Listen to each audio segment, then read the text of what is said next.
my sincerity.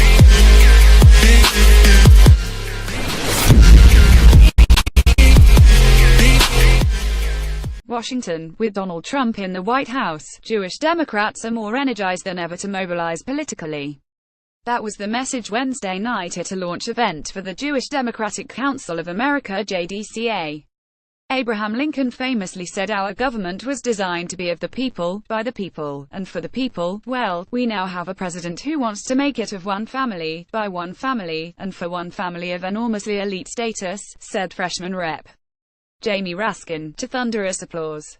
We can't let that happen, and we won't let that happen. Get the Times of Israel's daily edition by email and never miss our top stories. Free sign up then. Maryland State Sen. Jamie Raskin speaks during a debate on possible amendments to a gay marriage bill in Annapolis, MD, Thursday, February 23, 2012.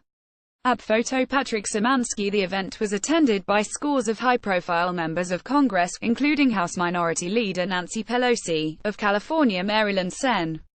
Ben Cardin, Virginia Sen. Tim Kaine, Connecticut Sen. Chris Murphy, Ohio Sen. Sherrod Brown, Maryland Rep. Steny Hoyer, Florida Rep. Debbie Wasserman Schultz and others. Israel's ambassador to the U.S. Ron Dermer also attended and stressed the importance of maintaining bipartisan support for Israel, something he and Prime Minister Benjamin Netanyahu were accused of risking with their strident opposition to the Iran nuclear deal. Dermer orchestrated then Speaker of the House John Boehner's backdoor invitation to Netanyahu to address Congress in March 2015, a speech in which he lambasted then-President Barack Obama's attempts to broker an accord with Tehran. More than 20 elected Democratic leaders spoke on Tuesday night to a crowd of more than 250 people at a Capitol Hill hotel. Several Jewish members of Congress, including Cardin, who is the ranking member of the powerful Senate Foreign Affairs Committee, cited their family history to explicate the threat they believe is posed by Trump. U.S. President Donald Trump speaks to the press in the Rose Garden of the White House in Washington, D.C., October 16, 2017.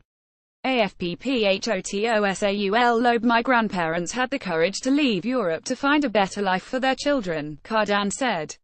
They came here because of the values of this country, a country that embraces diversity, a country that embraced opportunities for all. And now their grandson serves in the United States Senate. This is truly a great country. Those values are being challenged today.